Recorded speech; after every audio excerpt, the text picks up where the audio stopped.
for those who don't know him, Justin Whitmel Early. Did I say your name right? You got it. Yeah. All right.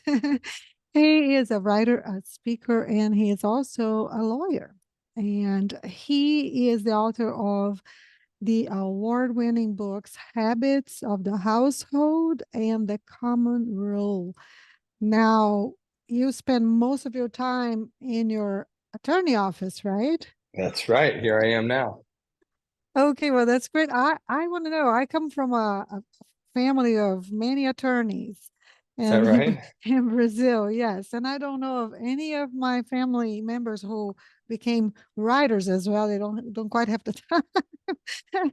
So tell me, how did this come about for you to become really a like a writer for Christian books, Christian living Yeah. books? Well, I started my career as a missionary in China, actually. And I probably would have done that for a lot longer. I was there for 5 years. But I had this calling experience one day on the streets of Shanghai where I saw four people, a prostitute, a drug dealer, a black market thief, and a political protester, all in the same encounter, like 5 minutes on the street. And only the political protester was arrested. The other three things were very common ways to make money. And it was one of those experiences that made me realize the way that you set up government and economics really matters to how people live their lives and make decisions. And I just felt this calling in the wake of that experience to be a part of the legal system. And for me, that meant going into business law, which is kind of a unique calling in that, you might have thought, oh, I should be a human rights lawyer, I should be a legislator. But I just felt this call to participate in the system and try to understand it. That was 10 years ago. Over 10 years ago now, actually. And I've been a lawyer ever since. Now, lawyers work with words, and I've always been a writer. So That's they right. go closely together. And actually, it was my falling apart as a lawyer into an anxiety collapse that led to my first book, The Common Rule, which was about how to live with spiritual disciplines in place so that you can live in healthy formation, even when you're doing things like lawyering or other jobs. And the Lord has been good to give me opportunities to write ever since. So I've been a lawyer and an author for the last 5 years, a lawyer And for you 10 years. Yeah. That's that's incredible. And you have a platform as well where you speak often online. Is that right? Do you want to tell us a little Yeah. bit about that? I now go speak a lot of places around the country. Now, I've got four young boys between the ages of 5 and 11. Wow. So I Very don't, young. yeah, very young. So I still make sure that I'm not traveling too much, but about once a month, I'll go speak at a church or a conference or a law firm or something, anything really. And I really enjoy that. It's a very life-giving part of my job. It's my favorite part of what I do is when I'm able to go and minister directly to people because as a writer and an attorney, it can be a very lonely profession, right? Like especially when you're writing things about the kingdom, you Yeah, write and you send it out there and you really don't know who's being impacted, unless people that's come and true. tell you. And Yeah, so when you go and you go speak somewhere, invariably you will have someone who's going to come and tell you about whether something that you wrote or something that you said. So yes. it's very, very rewarding to do that. So And I really enjoy both because there's a side of me that just wants to sit here at my desk and, work on the contract or something that I'm, into. But but it's very, very satisfying also to go talk to people and in person. I actually don't like giving talks online very much because you can't see what other people are thinking. right. But I love going to speak at conferences and meeting people. So it's a wonderful gift. Yes, absolutely. Well, Justin, we're going to talk about your brand new book, which we were talking about people and the importance that how much we value this living in community and having Mhm. friendships and family and being able to know people and interact with them. And the name of your book, and I have a copy of it right here. It's called Yeah. Made for People. It's why we drift into loneliness and how to fight for a life of friendship. I love the concept of the book, especially in the wake here of a post-pandemic era, right? Hmm. Where so many of us, and I will tell you, I'm not I have never been a big extrovert, but the pandemic made me even more of an introvert, a little bit of like trying, Mm, staying on comfortable in a cocoon. yeah. So I think this is such an incredible book for this time in our world. Tell me what inspired you to write Made for People? Well, part of it was looking at the world as it is now and seeing the epidemic of loneliness statistics, how bad they're getting. I mean, it really is alarming. People should think about loneliness now as they think about smoking and obesity, like real challenges to our public health. Um, Many of our mental and physical problems are coming from the fact that we live increasingly isolated lives. Mm, That's part of it. Part of it is the headlines and thinking increasingly during the pandemic, this became normal for people, and people's social structures got interrupted or reoriented. And so that's a good context. But honestly, Patricia, the real reason I wanted to write this book is because God has used friendship in my life so deeply. mm, I mean, really, I would not be the person who I am today were it not for friends who met me along the way, often in struggles and in crisis. And I often, so I'm, a dad, a lawyer in my late 30s, and just looking to my right and my left, I see constantly the difference between those of us who are persevering through struggles, and there are many in parenting and in career and in church life, everything, health, whatever it is. Life is difficult. Life is not easy. The difference between those of us who are persevering and those of us who I see falling apart is so often, do you have close friendships in your life? mm. And I really believe that close friendships will make or break your life physically, spiritually, emotionally, mentally. And so I felt a deep call to write about this gift of friendship that the Lord has given me and why it needs to be a grace in all of our lives. So I think friendship should be a spiritual discipline, right alongside reading the word and prayer and quiet times. Friendship is a way that we relate to each other and relate to God. Absolutely. And throughout scriptures, we see the importance of it, right? Like of the friends, the support system, the friendships, and the great men of faith, that we see through men and women of faith throughout the Bible. I mean, you come from Mary having Elizabeth to Yes. Jonathan and David. I mean, you see it throughout scriptures. It was designed in the heart of God. I love it. And I'll tell you, I'm from Brazil. So I met my husband is American, met him in Brazil. And so when he asked me to marry him and move here, it was just me, right? My entire family, stayed in Brazil. And I cannot begin to tell you how life-giving and some little bit of like sanity saving my Hmm. friends here that I have made here in America have become for me. They have become Hmm. family, right? And so Yeah. I can so relate to that with you. It's just I agree 100% that we should make time and really invest in friendships. I agree absolutely. And in your book, you talk about a covenant, right? You talk about covenant friendships. Can you Yeah. elaborate a little bit about what that is and why it's so important? One of the things that struck me most in working on this book was realizing anew that Jesus is the ultimate example of the friend. And if you look at his words on friendship in John 15, he says that I've called you friends because I've disclosed everything that the Father has told to me. Which, in other words, he treats us like you treat a good friend. You tell them everything, right? You tell them all your secrets, everything you know. And then there's also this aspect, he goes on to say that greater love has none than this, that someone lay down their life for a friend. It's this vulnerability of the committed kind. And as I studied that passage over and over, thinking, what does it mean that Jesus calls us friends? I kept coming back to those two things, vulnerability and commitment. And so what I try to recommend in the book is an idea called covenant friendship. It might be a new word, but it's not a new concept because it's just saying, what if we treated each other the way that Jesus treats us? That we were truly vulnerable with each other, willing to put ourselves at risk. The Latin root of vulnerable actually means to be capable of being wounded. So it's this idea that we emotionally take risks by being known by each other, by telling our secrets, by not holding back, and yet do that in the context of committed relationships that actually expect to continue. Because friendships can be treated like disposable cups and often are in our contemporary moment. It's just as soon as you have a problem or a small conflict, it's like throw that one out and try to find a new one.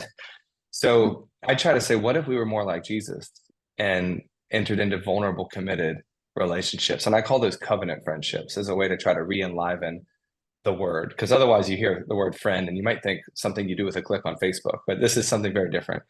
But it's also something that's very normal at the same time. It's not actually that hard. It's just actually uncommon. But to act with commitment and act with vulnerability to people around you is often the beginning of the best relationships of your life. And so I try to encourage people towards those types of covenant friendships. Mm. Very important. And on the other hand, on the other token, we all have had this experiences in our lives with people who we thought were friends, and we realized that they are not, they were not true Mhm. friends, right? I think we can all say that. Well, what would you tell to somebody who is struggling with a friendship out there, who somebody that they thought that they were committed to them as a true friend, but they found out that there was either betrayal or Mhm. they may be feeling that this person is not valuing them, not giving them the time. Right. What would you tell to this person? Well, first, I would remind them that there's two ingredients to every friendship, a center and a sinner. So we're always going to have conflict. One of the things that I thought most about while writing this was how difficult this actually is and how disappointing it is for most people. Many for many people most of the time. We constantly encounter disappointments with our friends. And this, I wrote a chapter on forgiveness, which is, I think, my favorite chapter of the book and probably the most personal one because I thought about all the ways that I had failed friends, you know. And so I just, alongside Dietrich Bonhoeffer, who wrote Life Together, which is a wonderful book on Christian community that if you haven't read, anybody should go read. But he has a current in that book of just reminding us that we are sinners when we come to community. And so we shouldn't be surprised to encounter difficulty and pain and hurt and brokenness. What we should do about that is to look to Jesus and say, how can we forgive as we have been forgiven? And this changes everything because I think we typically see betrayal or difficulties or conflict in friendship as a signal of the end. But Mm, it can be a doorway to the next phase. With forgiveness, it can be a doorway to new depth saying, you hurt me like this and trying to learn to forgive and apologize. And it goes both ways. And now there are also instances where um, we know relationship is no longer healthy or safe, or there might be good cause to say this relationship needs to come to an end. And that's also possible. But I still firmly believe that even in that circumstance, forgiveness is a crucial part of being made whole, even as you might have to walk away. And so that I would commend that chapter to anybody because I try not to be um, overly optimistic about friendship. It is mhm. real and really hard, and but forgiveness has to be a part of it. Absolutely.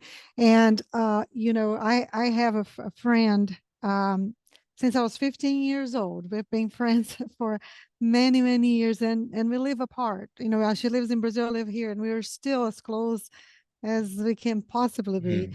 And I just think about that there are two things when I think about our friendship.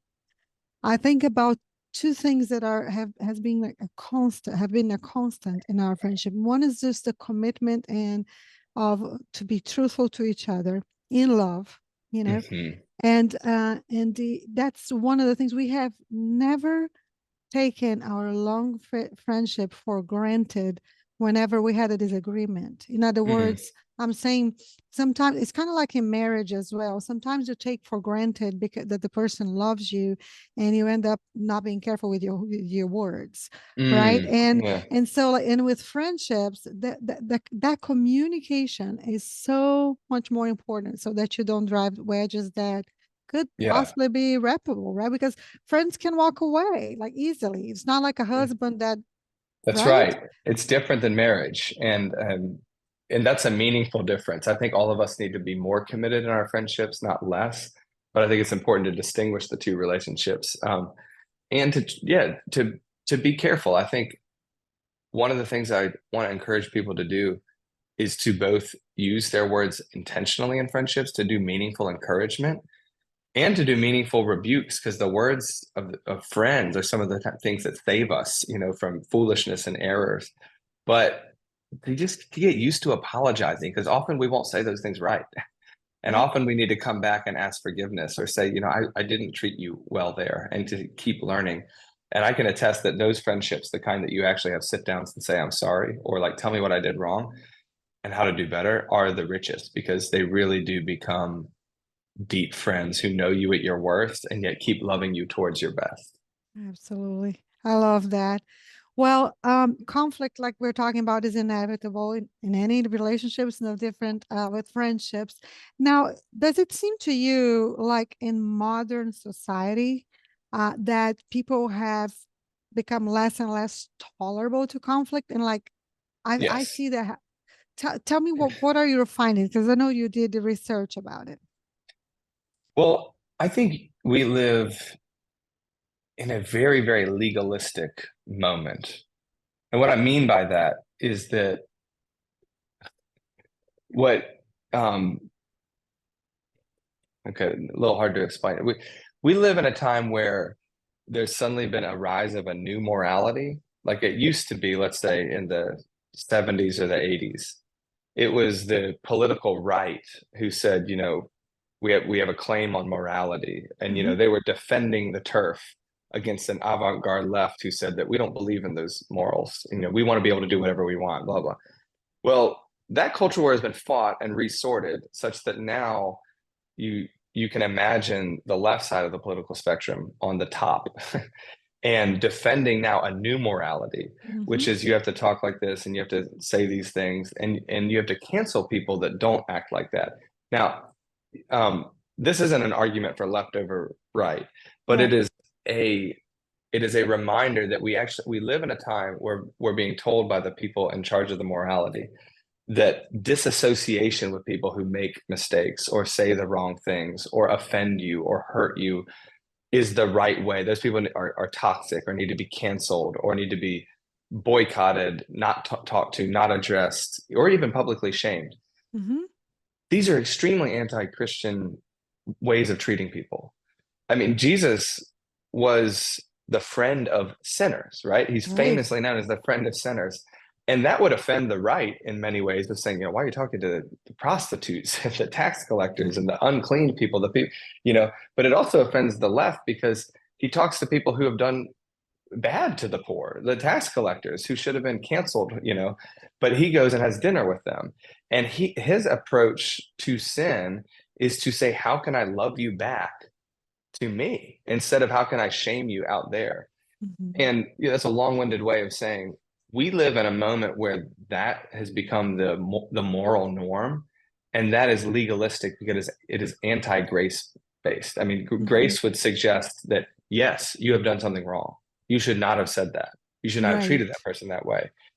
It's wrong, but you are still a human being, an image very worthy of being loved, and you can change. Hmm. You can actually change. So we want to call you back.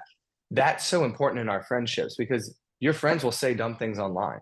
Your friends will make bad jokes, inappropriate jokes. Your friends will, um, you might have and you ought to, I think, have very political different views than some of your friends. That means you're doing a good job of being friends with lots of people of different kinds. Hmm. And if and we shouldn't be canceling each other for our disagreements or our offenses. We should be lovingly rebuking and naming and arguing each other back to a certain set of things, but you can actually do that in love, and that's very different. And you don't have to leave relationship for those things. Those things can happen in relationship. And I think that is a radical concept. I mean, nobody would say they don't want friends. That's pretty tolerable. I Right. mean, everybody agrees with that. But when you say, and you should have friends across political lines, across age lines, across racial lines, and you should have ways of talking about difficult things without canceling them, that I think is actually a controversial statement. But I do believe it's what Jesus did.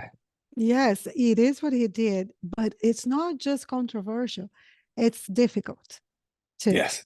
right? So I mean, we have to give that to every one of us who struggles with that, because we tend to flock to those people who have the same kind of ideals, and whether it's political ideals, moral ideals, and that's just, I believe that that's a human tendency. You're going to Hmm. flock and try to be together with those people.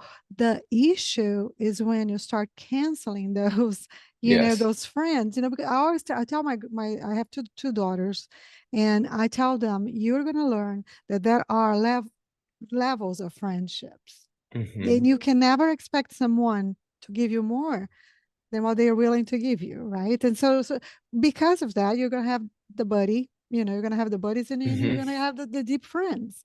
And you are always going to try to flock to those who are closer to you. But that does not mean that you should not befriend people who have different political Yes. views, different, Yes. you just it could be that some of these subjects they cannot be discussed much because you guys are Yes. not going to agree, and it's unproductive. Right? It's Hmm. just all about the wisdom there, right? It is. And I think part of the lost art here is face-to-face embodied friendships. My friends and I, when we disagree on text chains, it can get very bitter. Yeah. But when we sit down together and say, why did you say that? Or do you really think that? We quickly find that we might disagree on who to vote for, but we agree on lots of the principles that are leading us to decisions. And when so much of our time in relationship is happening virtually or technologically, it's no surprise that we get very quick to cancel each other. But I think that's a call just to focus as much as you can on embodied relationships. In the Mhm. book, I have a whole chapter on technology, and I say Mhm. that technological relationships should be the snack, embodied ones should be the meal. And everybody just sort of intuitively knows, don't live on snacks. They're okay. Yes. They're not going to kill you if eaten once in a while and occasionally, or they can even be a great bridge to a next meal. But you don't live on snacks. And if we live on relational snacks of technologies, we'll have the feeling of being full, but we'll be completely unnourished in our soul. And that is truly dangerous. So whether this person has the same or different beliefs, religion, political views, meet them face to face, and you will find that friendship is much closer than you think. Absolutely. You have many more commonalities than you thought you did, for sure. Yeah. Now, you do talk in the book, though, about leveraging technology to improve Mhm. your friendship. So tell us a little bit about what you suggest. Yeah. Well, I mean, so keeping in mind the metaphor that technology is the snack, not the meal. You think about healthy snacks. I mean, text chains with friends, I think, are an incredible way that my friends and I share constant prayer requests, stay updated on each other's lives and jobs and children.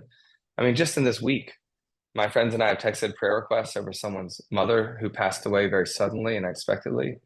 We've exchanged new job postings to help each other with, our companies.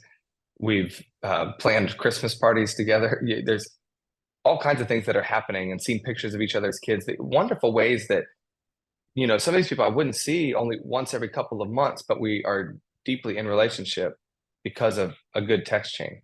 But we Yes. also have the habit of meeting regularly in person. Like with me and my two best friends, Steve and Matt, we have an every other night porch night where we just expect at least every other week to sit down together, catch up on life and talk and Mhm. really tell our secrets. I mean, we know each other fully. And I think when you have those rhythms of, okay, we have constant embodied interactions, but wonderful touch points on technology, their technology can be a really, Mm. really good thing. I just encourage people to think about it. Closed communication technology is much more relational than open communication. And what I mean by Yes. that is the more that you're talking about social media or looking at people's lives who you don't know, the farther you're getting from any real relationship. And honestly, really, you're just in the marketing realm. I'm active on Instagram. I use it as a marketing tool for my books and marketing for my ideas. And I hope that some people get really good things out of it. They get, ideas from my book, Habits of the Household, about how to pray with their kids or have a family devotion, or ideas from my book, Made for People, about how to think about friendships. But everybody's seen this. I mean, they know that I'm not their friend. I don't know them, you know. This is not a Mm-hmm. place of a relationship. This is a place of ideas and marketing. And by the way, every other post they're seeing is trying to sell them something, you know. Like, so Right. it's, as long as you understand that those are not places for relationship, those are places for consumerism or ideas. You need to handle them differently. Um, if we make those distinctions, then we can treat them well. And I think it goes without saying that you should be minimizing your time on those things, maximizing your time in embodied relationships, and using closed communication technologies like phone calls or video calls or texts, chats, to supplement the healthy snacks. Then you have a balanced diet. And actually, it's possible to live a healthy technological life. It's not easy. You have to be very, very intentional, but it is possible. And technology can be really good for relationships. Yes.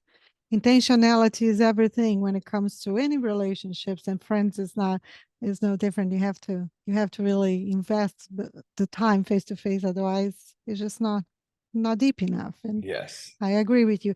Well, I know that your book offers a lot of practical like ideas, practical insights on the how-tos. I love that because to me, you can eh, be a great writer on a dissertation, but if you don't tell me, okay, how did you do this, or how Right. or Right. how do I do it? So I know that one of the things that you talk about is you give some practical insights about how to resolve conflict, for instance, or how to try to resolve conflicts. Can you share with me some of the things that you share in the book? One of the things I talk about in respect to that is the value of meeting face to face. Mhm. So, in some of the important conflicts that I've had recently, the most valuable thing has been, can we sit down and talk in a room together? Um, One of the other things that has been tremendously important there is listening to another person. I mean, actually, instead of trying to defend your territory, try to understand their territory. Like, actually listen, actually ask questions, and be okay with not being fully understood, and being willing to apologize for things that um, you wish they were returning an apology for. I think we see in Jesus that he comes to us, he bridges the gap to Mhm. us, even when we are not coming to him. And I think some of those habits can be very helpful for learning how to forgive and learning how to navigate conflict. Also, the other just sort of practice that I would highly recommend, not specific to conflict, but specific just to friendships in general.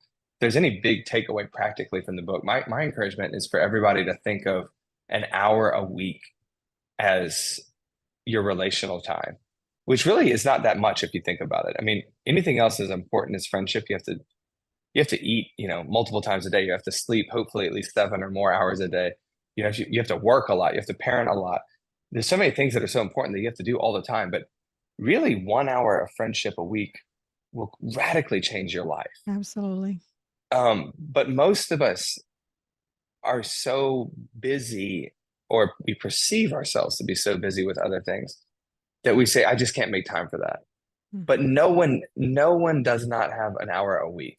And the Yeah, double negative is intentional there. I mean, everyone has this capability. Anyone can look at their phone stats and quickly see that, oh, you have an hour. You just spent it scrolling this or that, or look at your Netflix history. But really just saying, on Thursday nights, I go to this book club, or on Saturday mornings, I go to the running club. On Tuesday night, I meet with my friends Steve and Matt, whatever it is, just dedicating a time in the week where you push into relationship, that changes lives. And anything that is going to be made normal needs to be made a schedule. And if we're going to make relationship normals, it needs to be part of our schedule. And I think that is one of the most powerful habits that you can have in our modern moment, just making an hour for friends every week. I love that. I love that.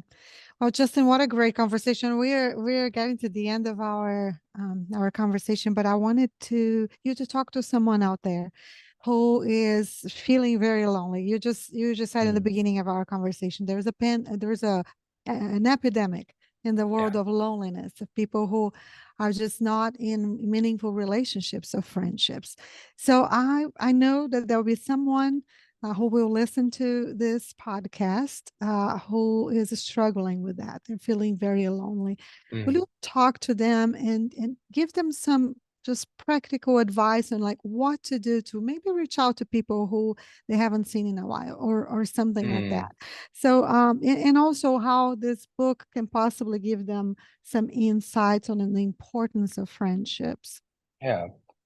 Well, first, to anybody who's feeling lonely, I would remind you, you're normal. Everybody and most people, most of the time, will go through periods where they feel misunderstood. So you're not strange just because you're part of this epidemic of loneliness. Two, the great news is that that feeling validates the way that God made you. You know, when you feel lonely and you sense that the whole world is upside down because friends aren't right or relationships aren't right, you're actually understanding yourself well because the world isn't right if relationships aren't right. God did make you for relationships. Mm. But more important than that, three, know that, God will meet you in your loneliness, but he won't leave you there. So, expect God to come and find you. You're not alone. God is with you. But he won't leave you in this lonely state. He wants to push you into relationships. And my practical tip from there would be bold and courageous enough to let him prompt you into a relationship where you are vulnerable enough to admit, I'm lonely, I need help. Lots of times I think we get stuck on our own because we think we're the strange ones and no one's going to understand our struggle and no one's going to, if people actually found out I feel this way or I have this history or this secret, then then definitely nobody's going to want to be friends with me. But actually, most people are waiting around for someone else to ask them. Life is more like a high school dance than not. Most people are standing around waiting to be asked. And when you actually reach out to somebody and talk vulnerably about your own life, you'll find that vulnerability is contagious, and they'll feel free suddenly to speak the same way to you. And that's the beginning of so many relationships. So God will meet you there, but he won't leave you there. Go and take the risk to be vulnerable. Absolutely. I love that. You just, it's funny because I had a conversation with my friend Adriana from Brazil, and I told her just this week, it's like, Adriana, I miss you. We're not talking enough, Mm, and it was something that I've been feeling for a long time, but I didn't want to come across as I was like, because I had been trying to get together and she just was busy, busy, busy. And hmm. I was afraid of coming across like I was being, just pointing the finger at her, like you're not making Yeah, time for me. right. But the moment I said that, she was like, "I miss you so much," and yes, Mm, yes, we need to do this. So I love right. that you said that. Be bold and don't be afraid, right? Because I'll be honest, it's been months that I've been feeling that way, because with my best friend in the Mm, world, and but I just, in a nice way, I just told her I just miss you and I need more of you, yeah, more that's great. time of you. And so it was like wonderful. And so I love that you said that. It just happened this week to me. So I believe it will speak to someone out there who may be feeling that way towards their friends. And they're just afraid of saying, "Hey, I'm lonely. I need you Yeah, more than what you are giving me right now." And it's okay. that's good. I hope so. And I'm so glad to hear that resonates. Yes. Well, this is great, Justin. Thank you so much for this time. And I'm going to put all this information together on my show notes and on my column for the Atlanta Journal Constitution. And I wish you the very best. Well, thank you so much. It's good to meet you, and I really appreciate the wonderful questions. Thank you.